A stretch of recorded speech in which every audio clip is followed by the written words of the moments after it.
lucky girl. She got married to a boy like you. She'd kick you out if she ever knew about all the you told me that you do. Dirty boy. You know everyone is talking on the scene. I hear them whispering about the places that you've been, and how you don't know how to keep your business clean.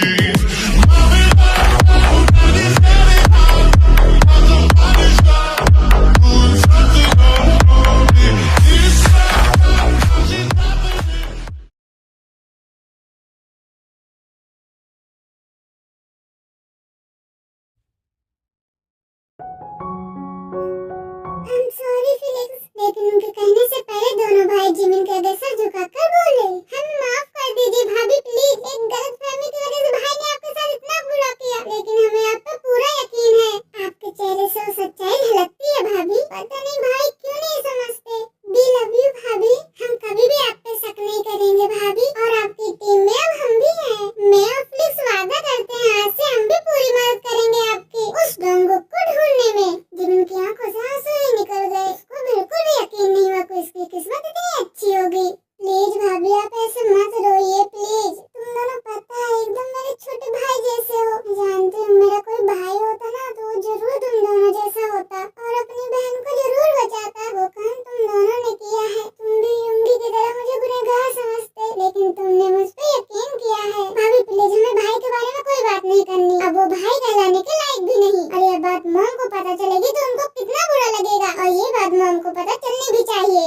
Jimin ने उन दोनों का हाथ अपने sir पे रखवा के बोली, तुम दोनों को मेरी कसम अगर तुमने कुछ भी बोला मॉम से, मॉम को इस बारे में कोई कुछ नहीं बताएगा। प्लीज तुम सबको मेरी कसम।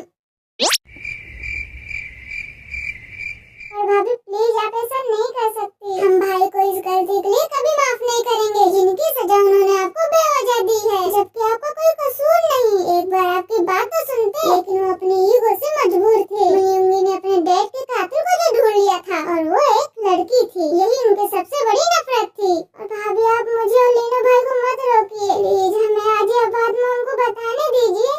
फ्लिक्स लीनो युंगी को सजा भगवान देगा, मैं या तुम नहीं। अगर हम भी उसको सजा देने लगे तो उसकी नासमझी और हमें क्या फर्क रह जाएगा, सब सेम हो जाएगा। हमें युंगी को कुछ नहीं कहना है, उसको भगवान उसकी गलती की सजा देगा, ना कि हम। तुम दोनों बस मेरा साथ देना। हमें जल्द से जल्द डोंगुक को ढूंढना है। और फ्लिक्स युंगी तुम्हारा भाई है। उस टाइम तुम छोटे थे इसलिए उसका दर्द नहीं समझते। अगर तुम उसके जैसे हो तो शायद तुम्हारे अंदर भी एक आग होती बदला लेने की, इसलिए शायद युंगी हालातों के सामने मजबूर हो गया। युंगी ने ये सब तुम्हारी वजह से ही करा है। यहाँ तक कि उसने मुझे भी इसलिए ढूंढा ताकि वो तुम दोनों मॉम के आंसू का बदला मुझसे ले। लेकिन तुम उस भाई को मत खो। ऐसे भाई किस्मत वाले को मिलते हैं, ऐसी भाभी भी किस्मत वालों को मिलती हैं, और ऐसे देवर भी किस्मत वालों को मिलते हैं जी, और ऐसी दोस्त भी किस्मत वालों को मिलती हैं। सब एकदम खिलखिला कर हंस पड़े। जिमिन को आज पहली बार खुशी का एहसास हो रहा था। उसकी दोस्त, उसके देवर जो भाई जैसे थे, सब मिल गए थे। लेकिन एक कमी अभी भी रह गई थी, वो थी मॉम डैड की। जिमिन के दिल में दूर कहीं एक हसरत थी उसके मॉम डैड की। फिर जिमिन उन चारों को वहाँ छोड़ के अपनी सासू मॉम के रूम में चली जाती है।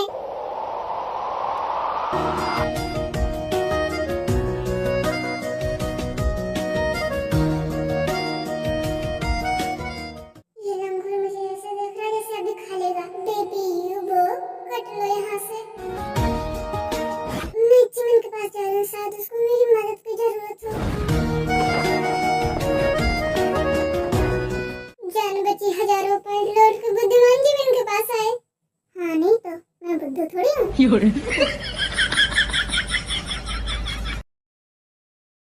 एक बहू भी आ गई। अच्छा बहू मैं इसको कितनी देर से समझा रही थी कि इसने गलत करा।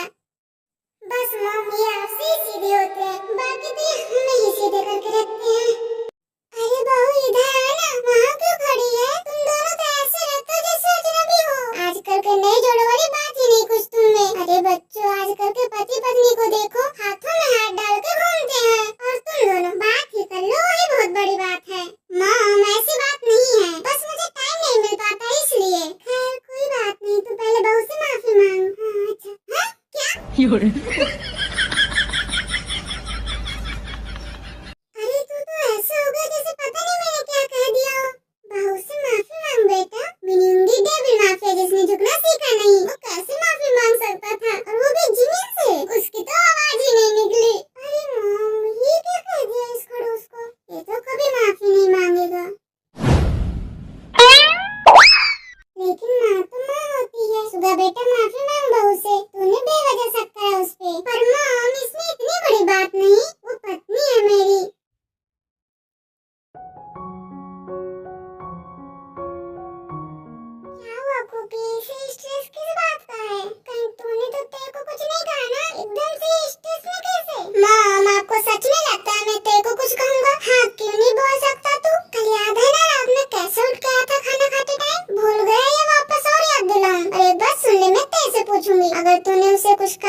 है, तो डॉक्टर से मैंने पहले ही बात कर ली है, समझा ना? अब तो तेरे को नीचे आराम से लेटा दे, तब तक तू तैयार हो जा। हल्दी है तुम दोनों की, फिर तेरे को भी होश आ जाएगा थोड़ी देर में, और मैं तेरे के लिए जूस भिजवाती हूँ। मॉम, आपको मेरी बात पे यकीन ही नहीं है तो मत करो। ते बोलेगी तब मान लेना। कुकी इतना बोल करके ड्रेस चेंज करके आता है, तब तक कुकी की मॉम जा चुकी थी।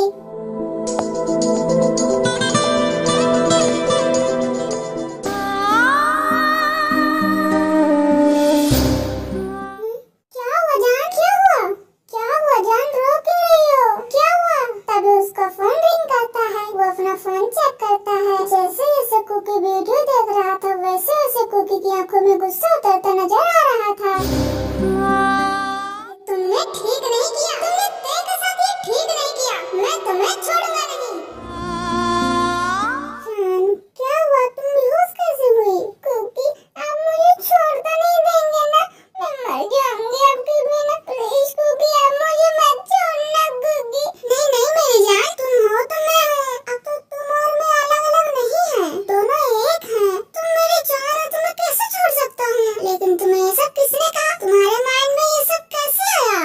नहीं, ये सब मुझे किसी ने नहीं कहा, बस मुझे ऐसे ही लगा तो मैंने पूछ लिया।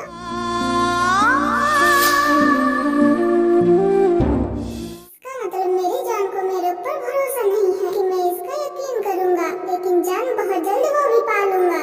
कुकी, कुकी, आप कहाँ खोए हुए हो? नहीं नहीं जान, कहीं नहीं, आपको कब से आवाज लगा रही हूँ। कोई बात नहीं जान, आप तैयार हो जाओ, मॉम ने नीचे बुलाया है, आज हल्दी है अपनी। ते गर्दन हिलाकर बेड से नीचे जल्दी जल्दी उतरने लगती है। कुकी उसको ऐसा उतरते देख उसकी तोड़ियां चढ़ जाती है, और आगे बढ़कर उसका हाथ पकड़ के अपनी तरफ खींच लेता है। जान, तुम सही से नहीं चल सकती क्या? तुम दोनों के ऊपर एक चोट भी सहन नहीं कर सकता हूँ मैं। कौन दोनों? तभी कुकी और ते को एक आवाज सुनाई देती है। दोनों उसी तरफ देखने लग जाते हैं। कौन दोनों? वो दादी मॉम में ते के लिए बोल रहा था। अच्छा, हमें लगा बहू के शादी के पहले ही पैर भारी हो गए, कहीं कोई खोट तो नहीं है ना? पैर भारी क्यों नहीं हो सकते दादी? हाँ हाँ, कैसे होगी शादी से पहले? कहीं कोई खोट तो नहीं है ना? अगर बहू के सच में पैर भारी है शादी से पहले, तो मैं तो इस शादी को नहीं मानूंगी, और ना ही उस बच्चे को इस खानदान का वारिस। कुकी दादी जी की बात का मतलब समझकर अपना सर खुजाने लगता है। लेकिन दादी मॉम, पाँव भारी इसलिए हो रहे हैं क्योंकि ते की बेहोश होने की वजह से गिर गई, तो उसके पैर में चोट आ गई। तो सही में बहू पेट से तो नहीं है ना?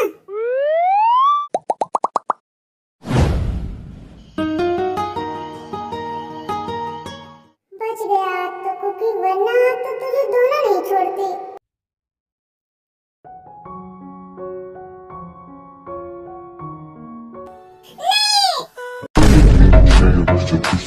नहीं नहीं नहीं, प्लीज मेरे कपड़े मत खोलो, दोबारा थप्पड़ नहीं मारूंगी प्लीज।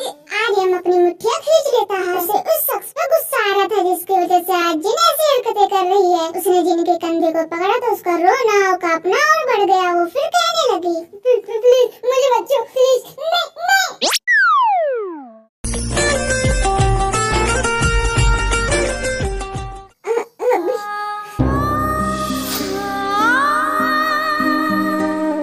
वापस आ जाएगा, वो फिर मुझे हर्ट करेगा। कोई नहीं आएगा, मैं हूँ ना, मेरे जिन को कोई हाथ नहीं लगाएगा। कुछ ही देर में जिन सो गई, बट आर्यम की आंखों में बिल्कुल भी नींद नहीं थी, सिर्फ और सिर्फ गुस्सा था। इस वक्त उसकी आंखें अंगारे उगल रही थी। वो किसी को कॉल करके कहता है, मुझे अब तक उसके बारे में क्यों नहीं पता चला? मैंने कहा था कैसे भी मुझे वो आदमी चाहिए, कल तक उसकी सारी इंफॉर्मेशन मुझे मिल जानी चाहिए। इतना बोलकर वो फोन काट देता है और जिन के माथे को प्यार से चूम लेता है। तुम्हारे गुनाहगारों को मैं बहुत बुरी मौत दूंगा। अच्छा, लेकिन उसके लिए मुझे तुम्हारा पास्ट जानना होगा, और वो तुम मुझे बताओगी, क्योंकि मैं सब कुछ तुम्हारे मुंह से सुनना चाहता हूँ। जब तक तुम अपना दर्द मुझसे नहीं बांटोगी, तब तक ऐसे ही घुटती रहोगी। और इधर वो भी जल्दी से हॉस्पिटल पहुंचकर रिसेप्शनिस्ट से पूछता है, अभी एक लड़की का एक्सीडेंट हुआ था, उसे यहाँ लाया गया है, वो कहाँ है? सुनिए सर।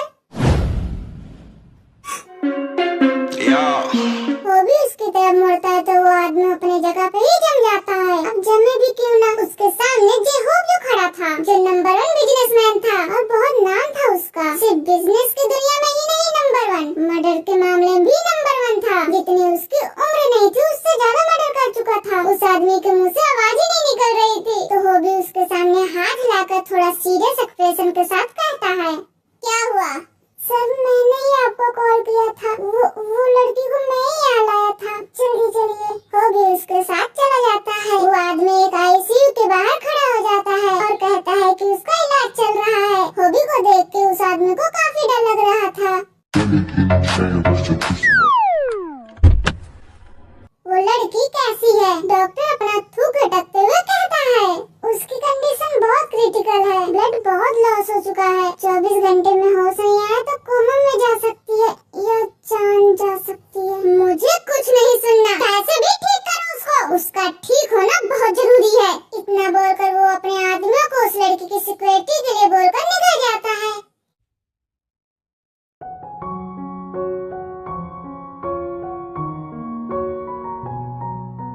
मैं हॉस्पिटल आ रहा हूँ, तब तक उस लड़की की सारी इंफॉर्मेशन चाहिए मुझे। इतना बोलकर वो फोन काट देता है। तभी जिन हल्का सा वॉशरूम का डोर ओपन कर बोलती है, हबी क्या हुआ? मुझे ना वो चाहिए था। क्या चाहिए जिन? वो हमें, मेरा मतलब क्या चाहिए जिन? साफ साफ बोलो। वो मेरे पीरियड आ गए। बस इतनी सी बात बोलने के लिए इतना परेशान थी। बच्चा, पति हूँ मैं तुम्हारा, तुम्हारी लाइफ से जुड़ी हर चीज, हर बात जाने का हक है मेरा।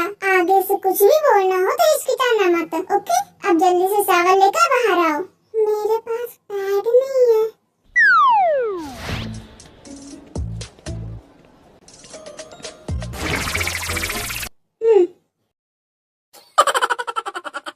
कोई हेल्प चाहिए? मैं अंदर आऊं?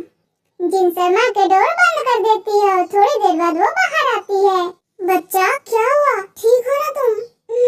ठीक है, बस फर्स्ट डे है आज, इसलिए हल्का पेट में दर्द हो रहा है। मेडिसिन लाऊं? अभी ये कॉमन है। आर्यन उसको खींच के अपने गोद में बैठा लेता है। कुछ ज्यादा हंसी नहीं आ रही आपको बेबी?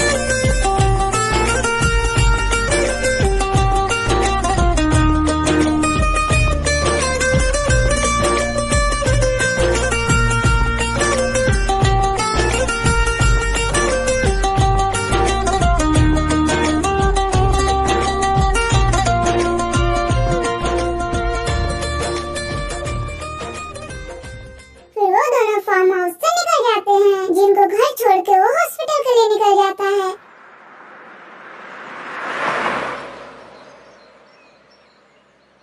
क्या पता चला? लड़की का नाम मिया है और ये 24 साल की है। ये अनाथ लड़की है, इससे ज्यादा कुछ नहीं पता चला। मुझे रोड की सीसीटीवी चाहिए अभी, और उस ट्रक ड्राइवर को भी ढूंढ निकालो। Yes boss. जिन कहाँ है? उसको मैंने घर छोड़ दिया। तू परेशान है? कुछ हुआ है क्या? आर्यन एक लंबी सांस लेता है और पिछली रात के बारे में होबी को सब बता देता है। अगर गुस्सा करा भी तो एक हक समझ के।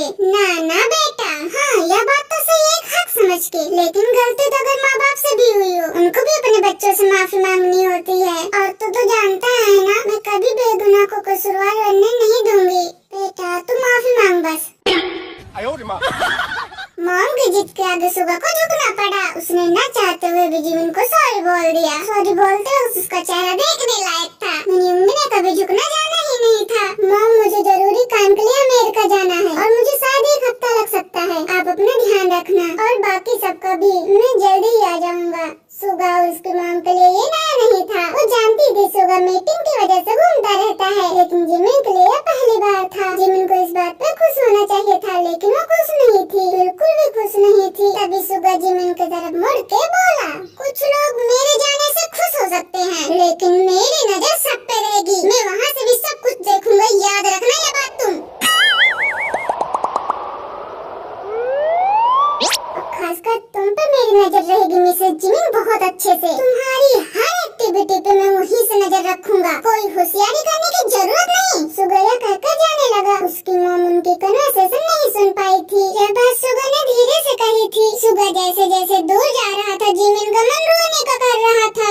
क्या बहू अकेले में बात कर ले? ऐसा होता है जब पति पहले पहली बार जाता है ना तो बुरा लगता है, जहाँ अकेले में मिल ले। लेकिन वो क्या बताते उसका पति कौन सा उसको प्यार करता था, क्या बात करती हो। लेकिन फिर भी वो सुगा से मिलना चाहती थी, इसलिए मॉम को कहते ही वो भागी भागी चली गई।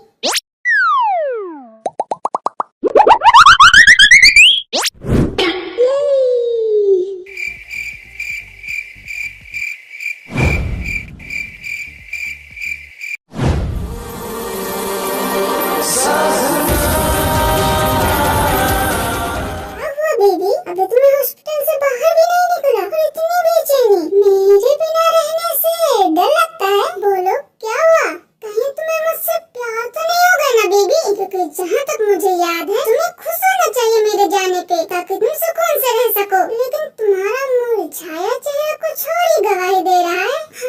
नहीं, वो बस मुझे कोई जरूरी बात करनी थी आपसे, इसलिए दौड़ती चली आई।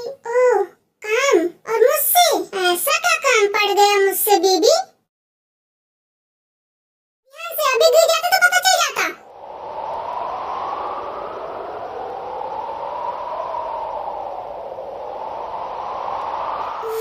मैं कह रही थी कि मैं वापस से अपनी जॉब साइन कर सकती हूँ। क्या मैं वजह जान सकता हूँ इसकी? मैं आपकी कसम खा के कहती हूँ मैं कुछ नहीं करूँगी, नहीं भागूंगी। लेकिन मैं घर में नहीं रह सकती। मैं ना किसी ऑफिस में साइन कर सकती, क्योंकि आप जानते हैं मुझसे ऑफिस का काम नहीं होता। मैं मेडिकल फील्ड की हूँ, ना कि किसी बिजनेस को हैंडल करने वाली। तुम प्लीज मेरी जॉब वापस दे दो प्लीज यूंगी। देखो मैं सिर्फ कसम भी मेरी खा रही हूँ मेरी जान। तुम्हें तुम्हारे ज्वाइनिंग के पेपर मिल जाएंगे, कल से साइन कर लेना। सच्ची कसम से। इतना बोल के जिमिन चिल्ला के सुगा के गले लग गई।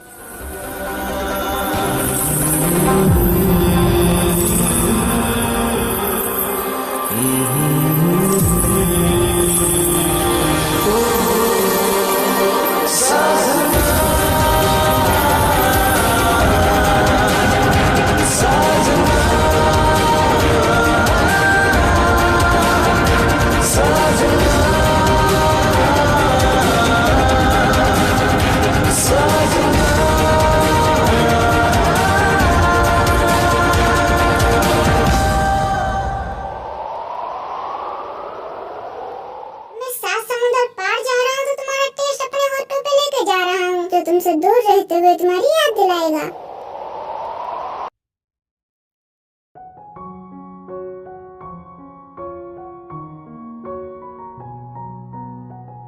कैसी हो बहू?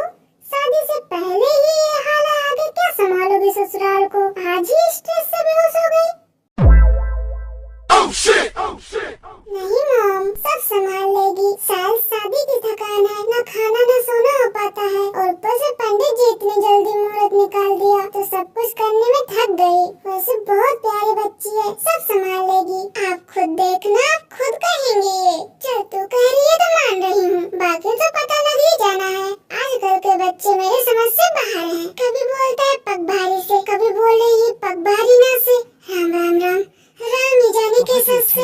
ले बहू मन तो नीचे छोड़ा। बहू इन्हें कह के जल्दी तैयार होकर नीचे आए, मुहूर्त निकला जा रहा है। अरे बापूजी को पसंद नहीं लेट आने वाले। जी मॉम कह रही हूँ, क्योंकि तेरे को बोल जल्दी तैयार होकर नीचे आए, और तू भी। बच गया। क्या बच गए? कुछ नहीं, तुम जल्दी जाओ तैयार होके आओ। ये अच्छा नहीं किया श्रेया तूने। मैंने हमेशा से तेरी गलती माफ की है, लेकिन ये नहीं। तुझे ये बताना होगा कि ये कौन है। कोई मामूली लड़की नहीं, तेजोन जंकुक है, और अब तो इस घर को वारिस देने वाली है, तो सबको ही समझना पड़ेगा। मुझे छोड़ूंगी नहीं, कुकी को किसी का नहीं होने दूंगी। कुकी मेरा है, सब कुछ मेरा है।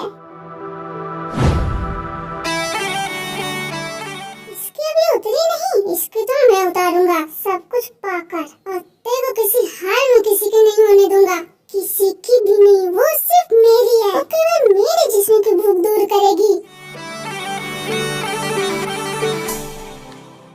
फिर एक नजर आयरिन को देखकर वापस से रूम के बाहर चला जाता है, और थोड़ी देर बाद वो जॉन हाउस के बाहर कार में बैठा हुआ सजे हुए जॉन हाउस को देखकर आंख बबूला हो रहा था, और अपने दांत पीसते हुए बोलता है,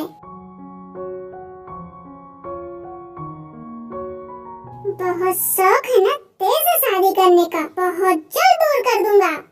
इतना बोलकर चला जाता है। वही रूम के बालकनी में खड़ा कुकी बाहर की तरफ देखकर एक शैतानी स्माइल देता हुआ बोलता है, मुझे पता था तुम नहीं सुधरोगे। मैंने तुझे पिछली बार छोड़ दिया था, लेकिन इस बार नहीं। इस बार तुम असली जीवन जंकुक से मिलोगे। फिर किसी को कॉल करके घर की सिक्योरिटी टाइट करने का बोलकर रूम में चला जाता है। जद खेले वाला ना आगे ऊंची हील नी तोर नी दिख। जद खेले वाला ना आगे ऊंची हील नी तोर नी दिख।